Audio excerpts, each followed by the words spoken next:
اس عہد میں، اس زمانے میں زیادہ ضرورت ہے کہ ہم اس بات کو سمجھائیں کہ امامت کیا ہے، ولایت کیا ہے۔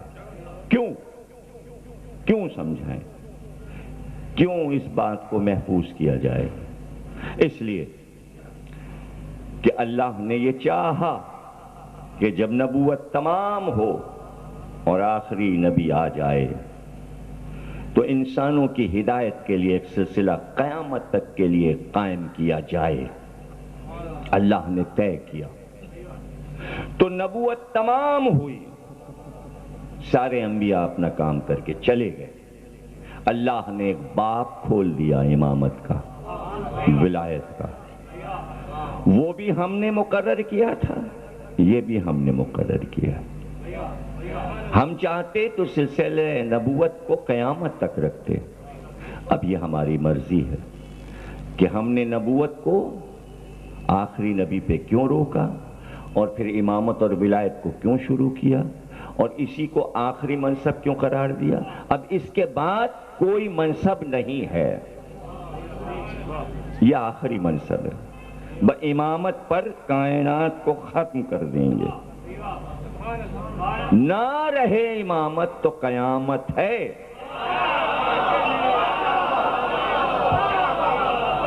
بس پھر بات ختم ہو گئی۔ اچھا، اور قیامت کے معنی آپ کو معلوم ہے؟ قیامت کے معنی ہیں، اصل معنی قیامت کے ہیں قائم ہونا۔ وہی تو قیامت ہے کہ جب قائم ہو جائے، اسی کو قیامت کہتے ہیں۔ وہی ہے قیامت کہ قائم آ گئے، قیامت قائم ہو گئی، یعنی اختتام۔ اب وہ اختتام جس اختتام کو ہمیشہ رہنا ہے، پھر اسے ختم نہیں ہونا ہے سلسلے کو، تو ہم نے اس سلسلے کو راہ ہدایت قرار دیا۔ اب آخری جو آئے اور آ کر پوری دنیا کو ایک دین پر اکٹھا کر دے، یکجا کر دے، آنا ہے اسے۔ اور کوئی فرقہ ہو، کوئی مذہب ہو، ابھی تو سب اپنی اپنی چلا لیں، لیکن جب وہ آ گیا تو ایک دین پہ سب کو آنا ہے، یعنی اس دن تو دین سب کو چھوڑنا ہی پڑے گا۔ یہ ایک مجبوری ہے، یہ اللہ کا اعلان ہے اور اللہ کا اعلان سچ ہوتا ہے۔ ایسا ہوتا ہے، ایسا ہوگا، ایسا ہو رہا ہے۔ سب کو اپنا دین چھوڑ کر اس دین پہ آنا پڑے گا جو اس کا دین ہے، جس پر وہ چاہے گا۔ اور جب وہ کہے آ کر، کیوں بھئی تم کیا کر رہے تھے؟ ابھی تک کیا کر رہے تھے؟ اور کیوں نہیں تم نے اس سے پہلے والے سلسلے کو مانا؟ آ گئے تم بیعت کرنے ہماری، دب کے، ڈر کے، ہمارے غلبے سے خوف کھا کے۔ ہم تو 12ویں ہیں، اس سے پہلے 11 کو مانا تھا تم نے۔ توجہ سے سنیے، یہی ہے تقریر کا اصل مقصد جو اس وقت میں کہنا چاہ رہا ہوں، کہ میں کیوں اس موضوع کو رکھوں اور کیوں اس کا ذکر ہو، وہ وجہ بتا رہا ہوں۔ 11 کو کیوں نہیں مانا تم نے؟ اب جو آئے ہو خالی ہاتھ، کہاں ہے ہاتھ میں تمہارے سلسلہ امامت بعد نبوت؟ کہاں وقت ضائع کیا؟ کیا کرتے رہے؟ کسے مانتے رہے؟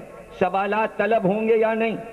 بس ہم یہ چاہتے ہیں کہ اس کے سامنے کم از کم ہمارے دوست تو شرمندہ نہ ہو، نام لے لے کر کہیں یہ ولایت علی ہے، یہ ولایت حسن ہے، یہ ولایت حسین، اور یہ آپ کی ولایت۔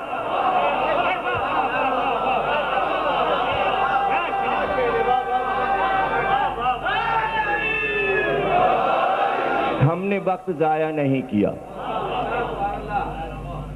یہ دیکھیے سلسلہ امامت ہمارے ہاتھ میں، تو ہم اپنے بچوں کو یاد کرانے کے لیے کہ ہو سکتا ہے ابھی ظہور ہو جائے، ہو سکتا ہے ہمارے بچوں کی جوانی کے دور میں ہو، اس کے بعد کی نسل میں ہو، تو 3 نسل تک تو ہم پیغام پہنچا سکتے ہیں نا، ہم انہیں یاد کرا سکتے ہیں بیٹے یہ ہے حکومت، یہ دنیا کی حکومتیں یہ تمہارے حاکم نہیں ہیں، ان کو تو نگراں بنایا گیا ہے کہ صرف انصاف کر سکیں انسانوں کے ساتھ، انہیں تو وسیلہ بنایا گیا ہے کہ یہ صحیح اسلام پیش کر سکیں تاکہ یہ شکوہ نہ کریں ہمیں تو نہیں معلوم تھا، ہمیں تو کچھ بھی پتہ نہیں تھا دین کا، ہم کیسے حقوق العباد ادا کرتے، ہم کیسے رعایا کے حقوق ادا کرتے، ہم کیسے انصاف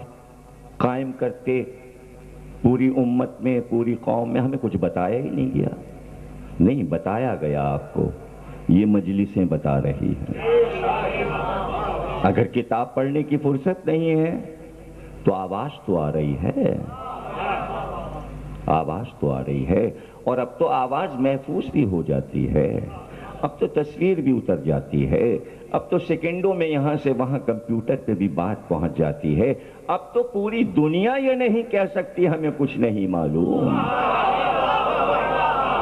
بھئی کل تک تو یہ تھا آپ اپنی جگہ پہ، اپنے محلے میں، اپنے قریے میں، اپنے گاؤں میں، اپنے شہر میں بیٹھ کے مجلس پڑھ لیتے ہیں، کہاں پوری دنیا کو معلوم؟ اب تو چھوٹی سی مجلس ہو رہی ہو اور پوری کائنات میں دیکھی جا رہی ہوتی ہے، اب تو کوئی مسئلہ نہیں ہے۔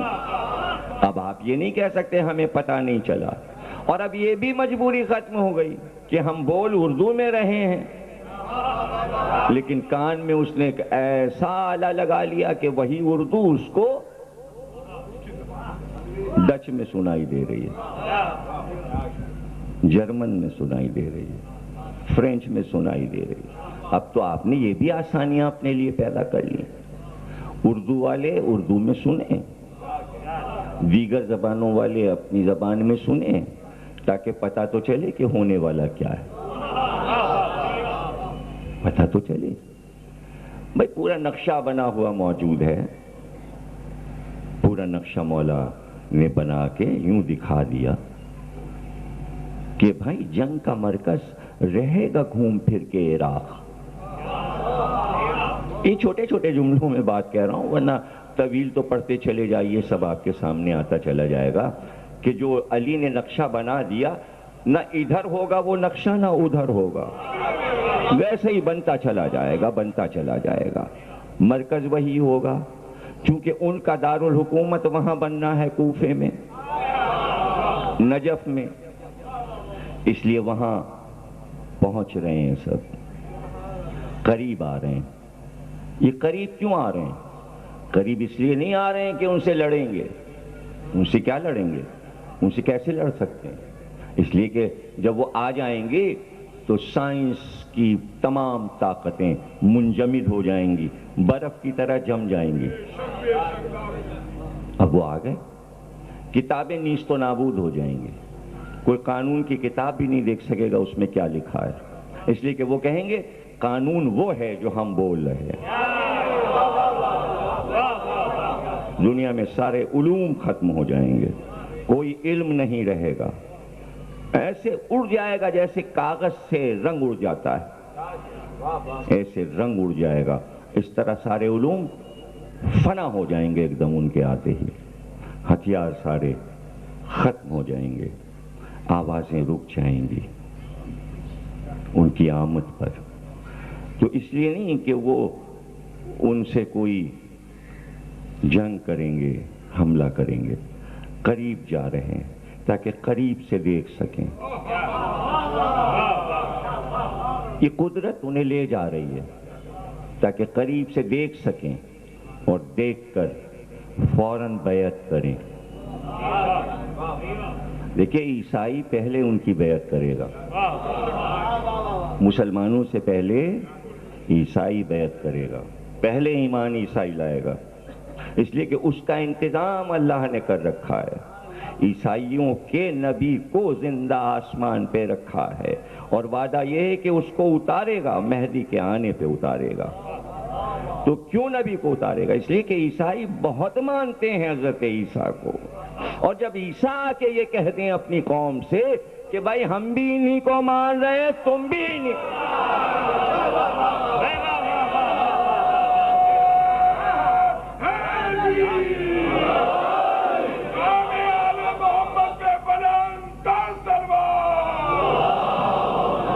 مولا نے بتا دیا کہ حضرت عیسیٰ جب آ جائیں گے تو اپنی پوری قوم کو تبلیغ کر کے کہیں گے یہ آ گئے، یہ ہمارے بھی امام ہیں، میں تمہارا نبی ہوں لیکن یہ میرے امام ہیں۔ تو اس دن تو یہ بحث ختم ہو جائے گی کہ نبوت افضل ہے یا امامت افضل ہے۔